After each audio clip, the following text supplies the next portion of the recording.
co prowadził autobus, jak jechali po główną ulicy Milwaukee, to jak miał przystanek tutaj blisko, to nie mówił, że Milwaukee Central Park, tylko mówił Jackowo, mimo to, że nie był Polakiem. Renata Dąbkowska, Reni Juicy, Myslowic.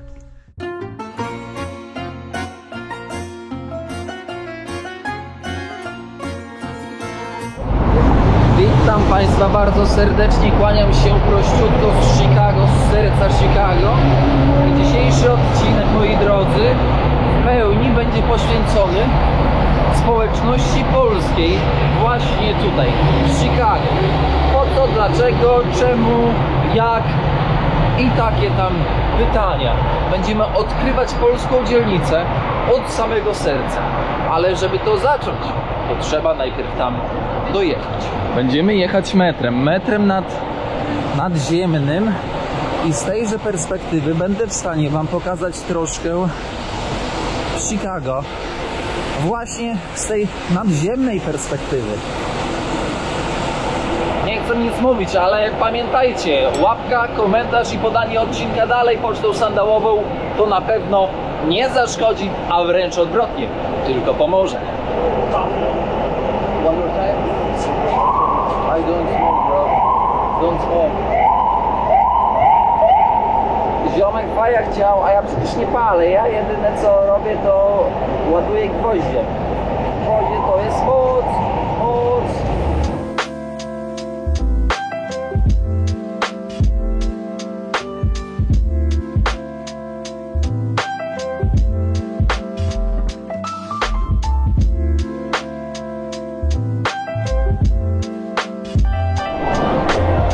Pomutałem coś jednak, to nie tutaj jest ta stacja. Muszę na Jackson iść, na Jackson.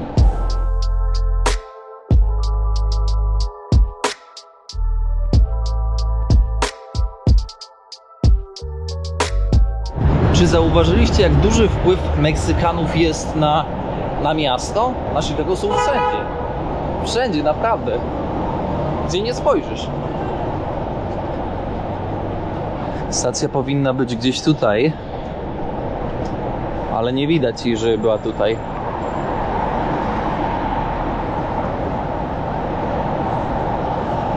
Jest i Jackson. Powiem Wam, że się pokręciłem, bo szukałem nadziemnego wejścia, a to jest podziemne, więc tutaj jest taki po prostu miks. A co będę się pierdzielił? Polski sobie wezmę. Selecto C polski. Siad, proszę bardzo, jednorazowy CTA, jednodniowy. Ciekawe, ile jednodniowy będzie kosztować. Sobie sprawdźmy. Jeden bilet jednodniowy, 5 dolców za jednodniowy bilet CTA PIS.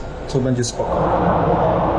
Chciałem kupić bilet, nie wychodziło mi, karty odrzucało cały czas, miałem 20 dolców, okazało się, że nie rozmienia, nie wydaje reszty, więc 15 dolców za dużo musiałbym włożyć. W końcu przychodzi pan i mówi: skąd jesteś? Ja mówię: z Polski. Człowieku, dobra, tam na luzie. Otworzył drzwi na nielegalu. Jestem.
To wiecie jak to jest, jak człowiek tak na nielegalu ładuje, to wyjście to już jest prosta sprawa, bo tutaj już nie ma większej zagwozdki, tylko teraz tak.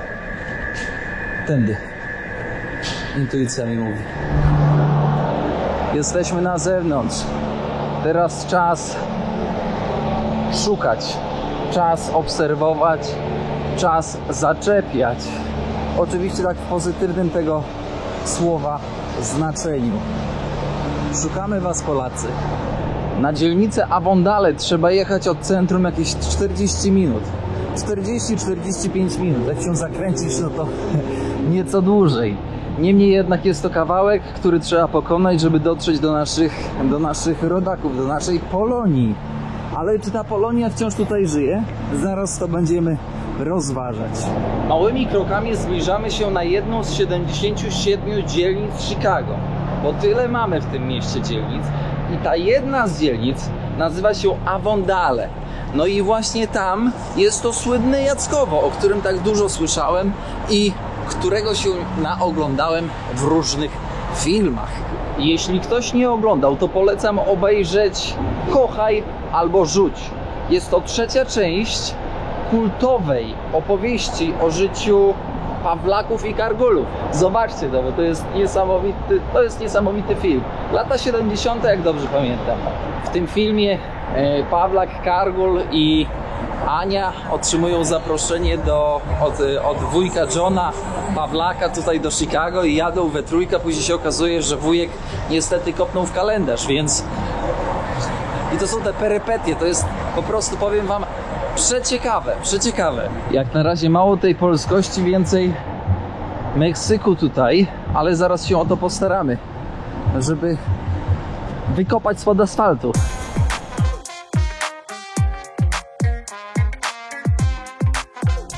Pero Perido, Czarinka zaginęła. Proszę dzwonić na ten numer, jak odnajdziecie. Andrzej, gdzie tu Polonia? Ty masz tu oblatane. Andrzej, nie świruj. No muszę to nagrać, bo mi nie uwierzycie. To jest. Nie uwierzycie, patrzcie jaka chata. Kurde. Architekt miał inwencję kreatywną, o tak bym to określił. Aż mi słów zabrakło.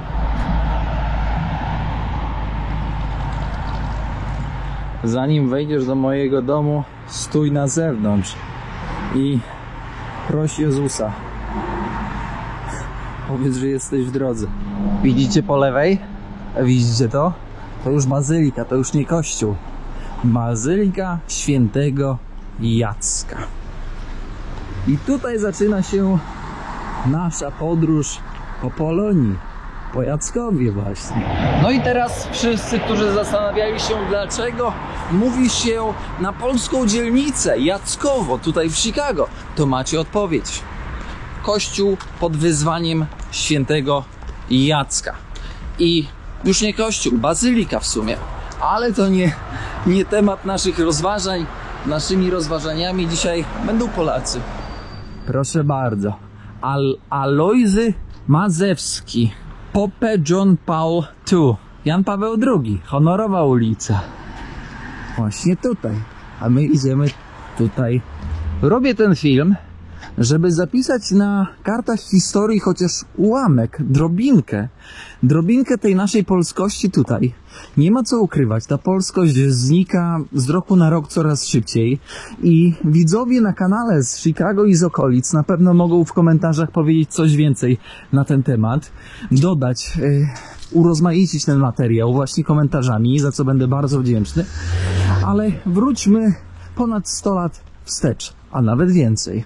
Dlaczego Polacy przybywali właśnie tutaj? Polacy przybywali do Chicago, ale nie tylko, do całych Stanów ze względu na niestabilność w kraju.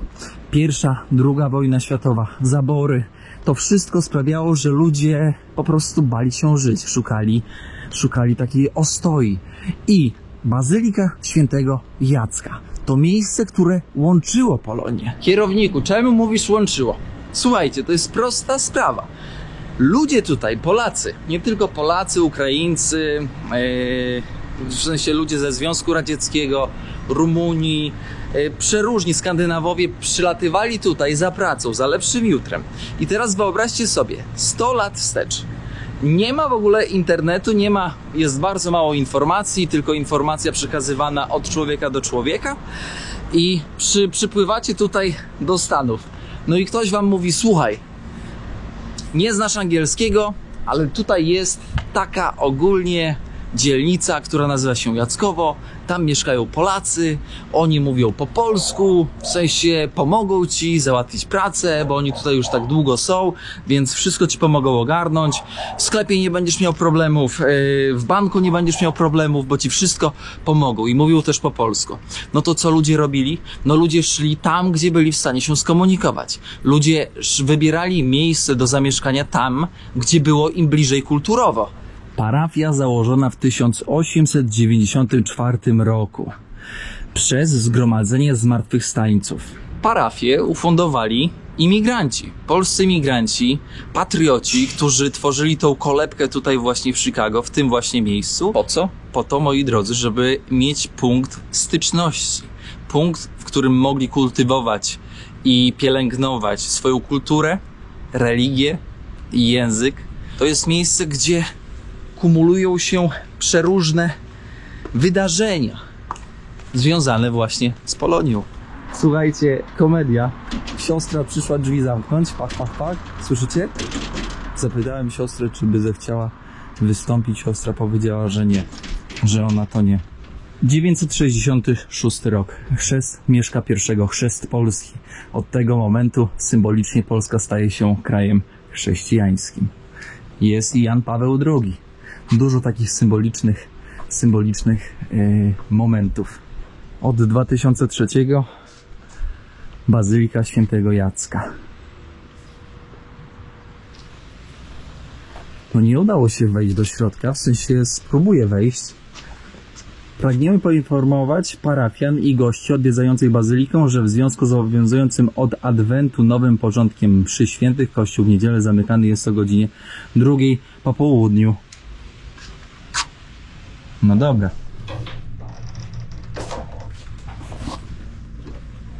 Jesteśmy w środku, moi drodzy, kościoła Bazyliki Świętego Jacka. Tak wygląda. To tutaj Polacy, którzy czuli zwątpienie w to, co robią tutaj właśnie w Chicago, bardzo często zapewne przychodzili szukać pomocy, wsparcia, inwencji. Żeby nie skłamać, to chyba największy i najbardziej dostojny kościół polski na obczyźnie, jaki do tej pory widziałem. Wszystko dwujęzycznie. Nie przychodzą tu tylko Polacy, przychodzą również inne narodowości.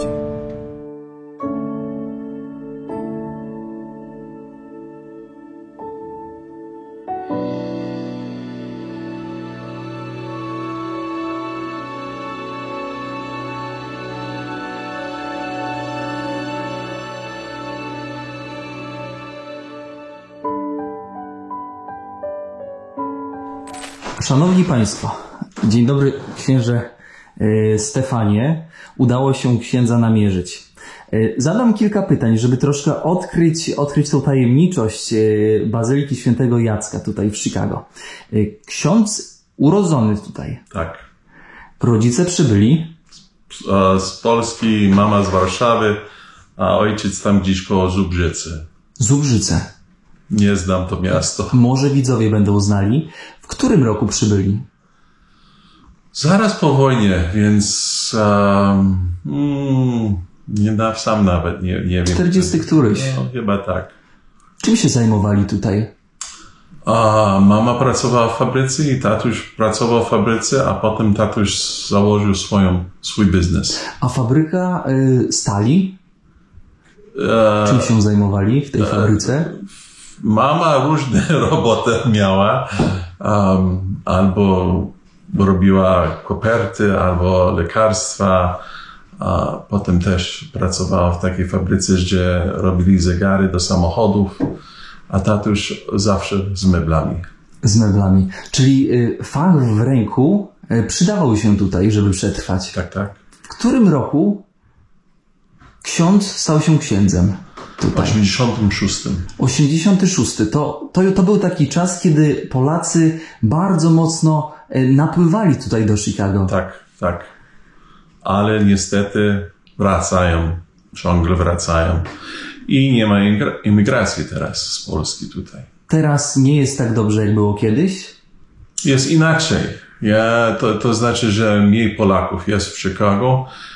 Były proboszcz powiedział nam, że chyba to było od 98 do 2010 ponad 20 000 Polaków wróciło do Polski. W stan Illinois, ale w większości właśnie było tutaj w Chicago. Chciałbym dopytać o Polonię, o życie Polonii w latach 80. Przychodzili do kościoła, gromadzili się. Tak. Bardzo dużo Polaków było tutaj. Na Jackowie nawet był czas, kiedy ludzie tylko stali w kościele, bo nie mogli znaleźć miejsca, żeby usiąść. Też tutaj było tak, że nieraz nie mogli znaleźć, gdzie zaparkować samochody, więc parkowali na chodnikach naokoło całej parafii. Aż tak dużo. Tak. Czyli ludzie tutaj się gromadzili, zdobywali kontakty, Tak. dzielili się informacjami, gdzie można znaleźć pracę? Tak.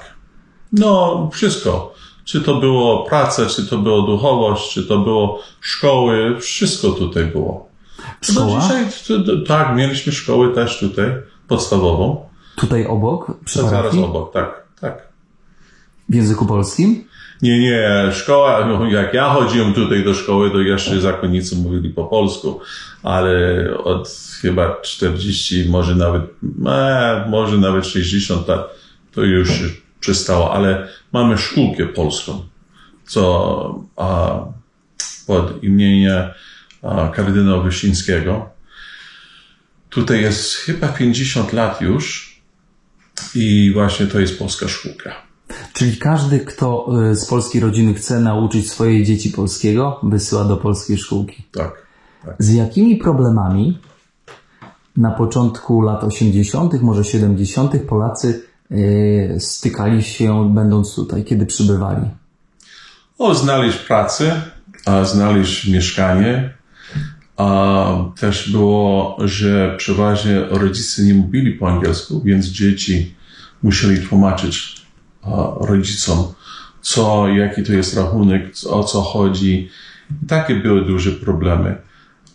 Też już w 80 latach to nie było takie przeciwko Polaków, jak było wcześniej, jak moi rodzice przyjechali, ale też musieli znaleźć polski getto. I w Chicago, tutaj na Jackowie, było polskie getto.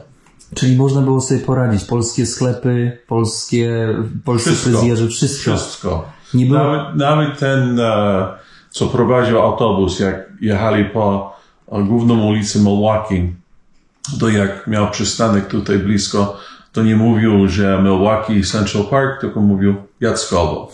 Mimo to, że nie był Polakiem. Więc... Czyli nie można było się zgubić. Nie, wcale nie.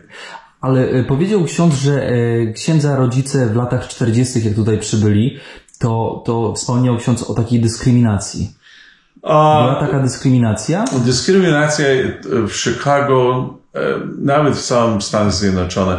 Jak jedna grupa przyjeżdżała, to ta grupa, co była przed nimi, to trochę tam dyskryminowała przeciwko następną. Bo nie chcieli stracić pracy, nie chcieli stracić swojej dzielnicy, takie rzeczy. Więc było trudno nieraz. Co Polacy głównie robili? Czym się zajmowali? Przeważnie w fabryce pracowali i też w budowie. Takie rzeczy. Czyli ciężka praca. Bardzo ciężka praca, tak. I przeważnie mieli nie tylko mieli jedną pracę, ale nieraz nawet mieli dwie prace. A mieszkali? Bo wspomniał ksiądz, że były problemy z mieszkaniami. No nieraz mieszkali 4, 5, 6 osób razem na jednym apartamencie, bo nie mieli gdzie mieszkać, bo życie tutaj w Chicago jest dosyć drogie, więc trzeba jakoś oszczędzić te pieniądze, więc nieraz mieszkałeś z kimś i nawet nie wiedziałeś, z kim mieszkasz w tym momencie. Aż tak dużo ludzi taki przemiał? Tak, tak. Lata 80., kiedy ksiądz stał się księdzem, były święcenia. Ludzi przybywało co niedzielę, na każde święta było full Polonii. A jak jest teraz? Teraz coraz mniej jest.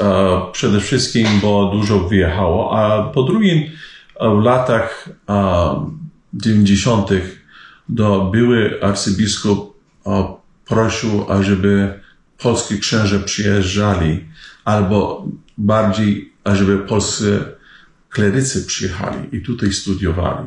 Więc było więcej Polaków, bo polskich księżach, więc polski język był używany teraz nie tylko w polskich parafiach, ale parafie, co mieli, kiedyś byli włoskie, czy niemieckie, czy jakiś inny język.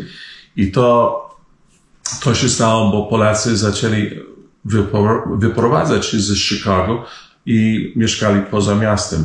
I oni prosili, żeby mieli możliwość odprawiać po polsku.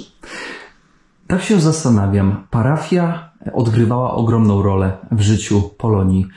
Nie tylko chrześcijańską, religijną. I tak sobie myślę, czy przychodząc tutaj, jak ktoś przyjeżdżał do Chicago, przychodząc do parafii, mógł liczyć na jakąś inną pomoc, nie wiem, pomoc materialną, pomoc w znalezieniu pracy. Mówię tutaj o latach 90., 80. Były proboszcz, co był, on miał takie różne znajomi, którzy mogli pomóc. Czy to było współczesne, czy to było z mieszkaniami. Wtedy było takie potrzeby, ale teraz coraz mniej, więc miasto daje sobie radę. Mhm. Myślę sobie też tak o takiej ciemnej stronie życia. Niektórzy przyjechali, powiodło im się, ułożyli sobie życie. Niektórzy przyjechali i niestety to życie się nie powiodło. Mówię tutaj o tej strefie bezdomności. Tak. Jak według księdza ta strefa bezdomności w polskiej dzielnicy względem Polaków wygląda? Dużo bezdomnych? Teraz już nie ma tyle, jak kiedyś było, ale problem było, że i to przeważnie mężczyźni zaczęli pić i pić dużo. I można było ich znaleźć na ulicach, pod domami, w elach, tutaj pomiędzy domami. I to było naprawdę, to było straszne. Ale teraz coraz mniej to się widzi, mało kiedy się to widzi teraz. Bo jest inna imigracja teraz. A kto teraz przyjeżdża? Teraz tutaj, przynajmniej koło Chicago, bardziej yuppies. Więc to znaczy młodzi, tak w takim wieku co pan, mają 3-4 psy, koty i może jedno dziecko. Ale tak się dzielnica się zmienia. Bardzo dużo. Czyli teraz wokół Bazyliki Świętego Jacka już nie ma tak dużo Polaków tutaj. Tak jak kiedyś nie. To teraz jest taka mieszanina, że nieraz nie wiadomo, do kogo mówisz. Tutaj teraz na Jackowie, mimo to, że mamy mszy po polsku, 3 w niedzielę, na angielskim mszy są Polacy, są Amerykanie, są Latinosi, są Filipińczycy, są nawet z Afryki mamy parę ludzi. To jest taka mieszanina, że nigdy nie wiadomo, co się dzieje. Ale wszyscy mówią po angielsku przynajmniej. Czy kiedyś w latach 90. tutaj wokół Bazyliki były polskie sklepy, fryzjerzy, sklepy z mięsem? Wszystko było polskie? Jak się przychodziło, to te szyldy były po polsku? Prawie wszystko było po polsku. Od czasu do czasu znalazł się jakiś sklep, co był amerykański. Też wtedy zaczęli się otwierać sklepy, co były latynoskie, ale w większości jeszcze było polskie. Mogłeś mieć tutaj jeden z mięsem, z drugiej strony z mięsem, potem piekarnia jakaś, potem znowu polski deli i prawie wszystko było po polsku. A jak nie było po polsku, to przynajmniej ci, co pracowali, potrafili coś powiedzieć po polsku. Tak się zastanawiam, czy ze względu na to, że była taka duża koncentracja Polonii tutaj, w tym obszarze, czy Polacy chętnie uczyli się języka angielskiego? Młodsi tak, starsi nie. To dzisiaj mamy niektórzy ludzie, co już tutaj są lata i jeszcze nie mogą po angielsku potrafić. Czyli nie potrafili się wyrwać z tej polskości. Nie. I to ogranicza chyba. Bardzo ogranicza. Strasznie to ogranicza, bo jak oni potrzebują coś od miasta, czy od stanu, czy od państwa, to nie mają jak to zdobyć. Chyba że znajdą jakiegoś adwokata, czy kogoś, co się zna na takich spraw i im pomoże. Ale tak, to niektórzy do dzisiaj nieraz przychodzą tutaj do parafii i proszą, żeby pomóc im dać. I parafia pomaga. Pomaga. Tyle, co możemy. Czy Jackowo małymi krokami umiera? Czy ono będzie takie jak kiedyś, 30 lat temu, czy już nie ma szans, żeby było tak dynamiczne jak kiedyś? Gdy się mówi, żeby Jackowo było tak, jak kiedyś było 30 lat temu z Polakami, to by potrzebowaliśmy nową imigrację. Ale czy umiera? Może trochę polskości umiera, ale jako parafia wcale nie umiera. Wcale nie. Dalej jest znana w Chicago jako polska parafia, a do dzisiaj na Wielkanoc, na Boże Narodzenie, na takie większe święta Kościół się zapełnia. Nawet Wielkanoc na Rezurekcję. Kościół jest zapełniony o 5 nad ranem. I procesja idzie naokoło całej parafii i dalej mamy Boże Ciało, procesji naokoło dzielnicy. Umierać? Nie umiera. Polskości? Może tak, ale nie aż tak. A może jeszcze jedno pytanie. Odnośnie, kiedy parafianin umiera, to przeważnie chowa się go na cmentarzu tutaj parafialnym, tutaj w Chicago, czy jednak rodzina decyduje się na to, żeby wrócił do Polski? W większości tutaj chowamy. Właśnie nawet dzisiaj był pogrzeb i z tego, co ja zrozumiałem, ta osoba zmarła w Polsce, ale powiedziała, że chce wrócić tutaj do Stanów, żeby być pochowana. Cóż to jest? Poczta Polska. W zeszłym roku dostaliśmy wiadomości, że Polska Poczta chciała robić takie pocztówki polskich kościołów w Chicago i poprosili, żeby Jackowo była pierwsza parafia taka. I to jest taka pocztówka, mimo to, że jest bardzo duża pocztówka, to jest ta pocztówka. Ale można kupić na poczcie w Polsce. Naprawdę? Tak, można. Jackowo, słynne Jackowo, Bazylika Świętego Jacka w Chicago. No. Drodzy Polacy. A naszym dzisiejszym gościem był ksiądz Steve Bartczyszyn. Bardzo dobrze. Bartczyszyn. Niejednemu Amerykaninowi język się plącze, czytając to nazwisko. Przeważnie przypytałem, jak się to wymawia? I jak ksiądz mówi? Przeważnie na to pytanie mówię Steve. Steve. A nazwisko? Steve. Też Steve. Bo oni nie potrafią. No tak. Bardzo dziękuję za rozmowę. Proszę bardzo. Odsyłamy widzów, żeby odwiedzili tutaj Bazylikę Świętego Jacka i odwiedzili księdza tutaj i całą parafię. Dziękujemy bardzo za poświęcony czas. Idąc tak z sandała, udało się złapać Steve'a. Proboszczo się nie udało złapać siostry z siostrami kompletnie, z misjonarkami kompletnie się nie udało nic nakręcić. Ale taka jest rzeczywistość, moi drodzy. Powiem wam szczerze, teraz bez ogródek. Otrzymałem, no już można powiedzieć setki wiadomości w sumie, czy to na maila, czy to na Instagrama, czy to na Facebooka, od Polonii tutaj. Niemniej jednak, bardzo duża część tych wiadomości, kiedy wchodziłem w konwersację i pytałem, czy zechcieliby wystąpić na odcinku, to z dystansem. Nie za bardzo. Albo drastyczne nie. Więc zrobienie materiału o Polakach w tak dużym mieście jak Chicago nie jest takie proste. I teraz pytanie, dlaczego to nie jest takie proste, jakby się wydawało? Dlaczego nie chcą opowiedzieć nam o życiu, które ulatuje? Fresh Market, Adriano, Adrian.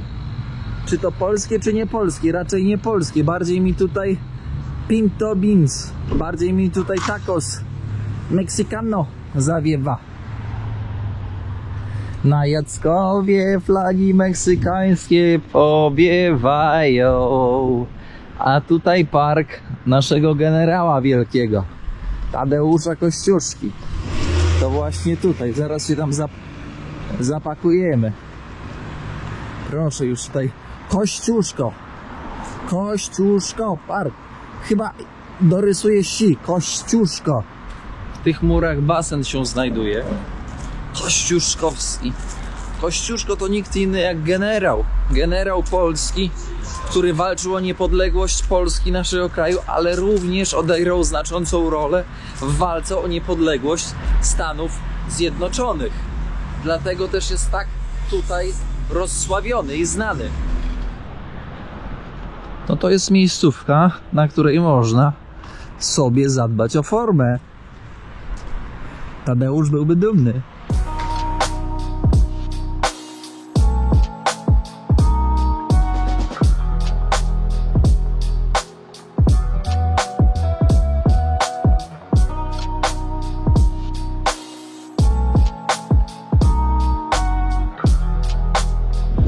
Jestem w supermarkecie, żeby coś chłodnego do picia kupić. Patrzcie, jakie świece. No to jest stricte robione pod Mexicano, pod naszych amigos. Nieźle to wygląda, powiem wam szczerze, ale w takim dużym supermarkecie te ceny są naprawdę bardzo przyzwoite.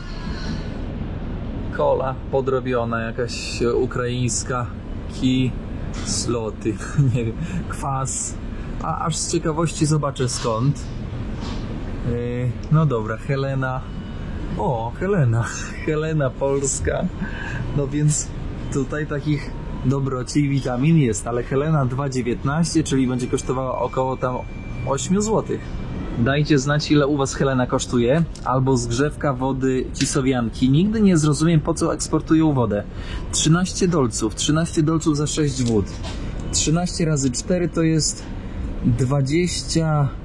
26, 52 zł za 6 wód. O co chodzi? Po co to wodę eksportować? Musketeers, jakiś taki amerykański baton. No i rzecz jasna, nic innego jak gruszka. Jakoś miałem taką ochotę na gruszkę, więc no gruszka wlatuje na grubo.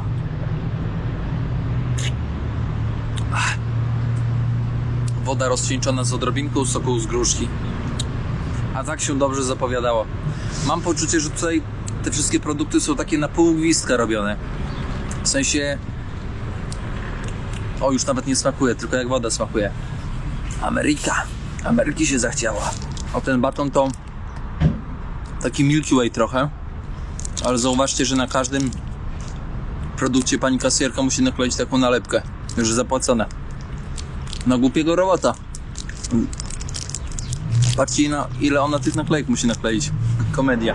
Nie wiem, czy widać, ale ulica, na której aktualnie jesteśmy, to jest Puławski. Od Kazimierza Puławskiego. Kazimierz Puławski, wojskowy polski, który przyjechał tutaj do Ameryki walczyć o niepodległość Ameryki. I przyznam szczerze, że jest bardzo dużo na kartach historii Polaków, którzy dużo zrobili dla Ameryki, dla niepodległości Ameryki. I dzięki temu Kazimierz dostał swoją ulicę. W sensie swoją, no nazwano na jego cześć za zasługi ulicę. Niemniej jednak stracił życie walcząc za niepodległość. Pilates yoga, może jakaś Polka robi. Trinity Way Church. Też nie widać nic polskiego. Gdzie wy jesteście, Polacy, moi drodzy?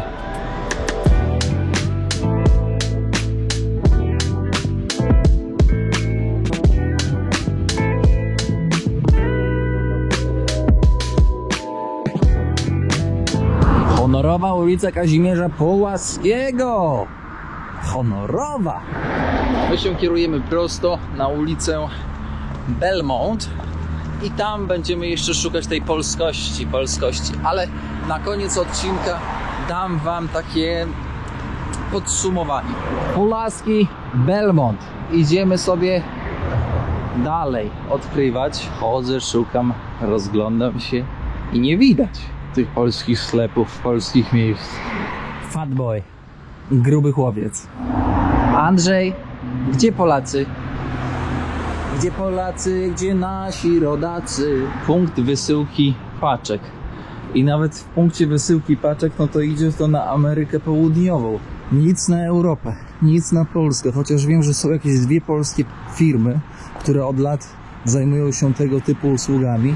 Ale nie wiem gdzie są, nie mam pojęcia. Tak sobie idę i myślę na temat polskości. I wiecie co do mnie dochodzi? Że ja stwierdzam, że Jackowo w 2024 to już chyba odeszło w niebiosa. No i teraz pytanie, czy to dobrze, czy to źle? Czy to dobrze, że Polacy wyprowadzają się z Jackowa, bo ich nie widać. Tutaj nie widać, żeby oni prowadzili biznes. Jedna strona powie, no niedobrze, bo ta polskość umiera. To też nie polskie. Ta polskość umiera, Gran Bailazo. Ta polskość umiera, ale z drugiej strony, jeżeli spojrzymy na to trochę inaczej, jeżeli widzimy, że nie ma tutaj Polaków, to znaczy, że dobrze sobie radzą. To znaczy, że stać ich na to, żeby wyprowadzić się poza Jackowo, poza tą enklawę, dalej, gdzie jest spokojniej, może bezpieczniej. To dobrze świadczy. Zmiana to nieodzowna część naszego życia. Tak idąc patrzę, jakie maszyny. Zobaczcie, stary Ford. Może ktoś się z Was lepiej zna. Firelands 500. W sumie tak jak powiedział na dzisiejszym odcinku ksiądz Steve, ludzie wracają z emigracji. No to Ameryka to już w Polsce się stała, myślę. Jak ktoś ma pomysł, jak ktoś ma, wiecie, energię do działania, to i w Polsce może zarobić i to spokojnie. A koszty życia wydają się znacząco niższe niż tutaj.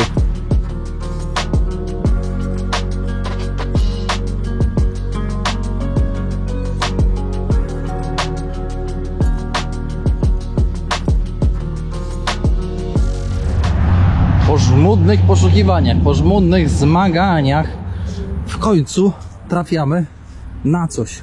Auto Repairs. Naprawy samochodów po wypadkach.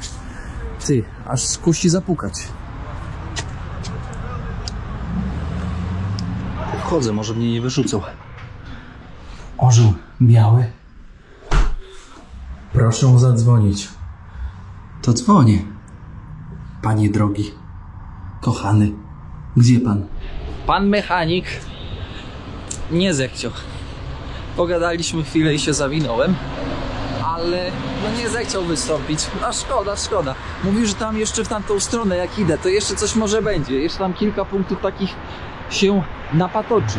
Przyznam szczerze, że morale troszkę podskoczyły i jeszcze nie tracę nadziei. Słuchajcie, ja nie chcę nic mówić, ale ja już przedreptałem, nie wiem, no może z 6 km po Jackowie i naprawdę już normalnie łzy w oczach, że polskość po prostu zamarła totalnie. Już postawiłem prawie krzyżyk, ale na szczęście ta Łomża, ta Warka, ten Żyjec pozwalają, moi drodzy, uwierzyć w to, że Polska nie zginęła. Coś tu jeszcze jest. Jakoś tak powiem wam, że punktami, po prostu punktami te lokale jeszcze pozostawały z tymi produktami polskimi,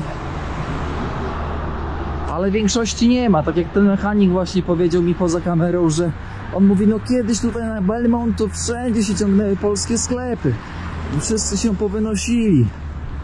No i faktycznie widać to, niestety.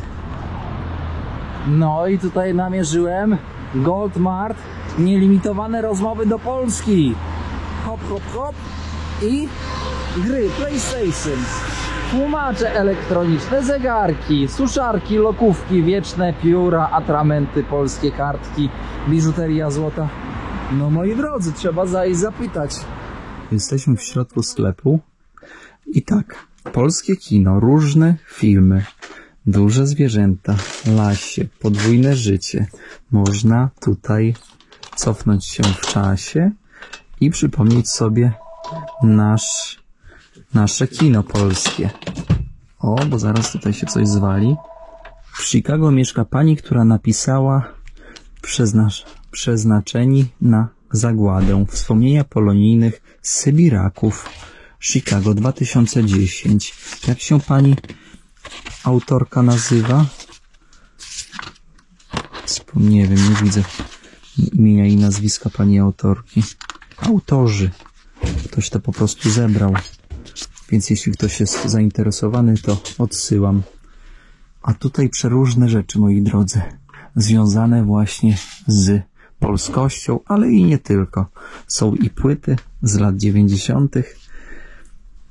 Renata Dąbkowska, Reni Juicy, Myslowic. O proszę, Bayerful Disco Polo, Terenia. O, jeszcze dla wszystkiego najlepszego Terenia z autografem. Kilka płyt z autografami. Ciupaga. Tutaj z Janem Pawłem. Tutaj przeróżne jeszcze rzeczy u pani Grażyny, a ja już się zmywam. U pani Grażyny byliśmy. Pikniki.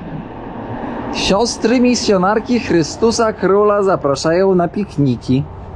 Wejść, zapukać, pogadać trzeba. Ciekawe, czy nie pogonią, ciekawe, czy nie wygonią. Dzień dobry.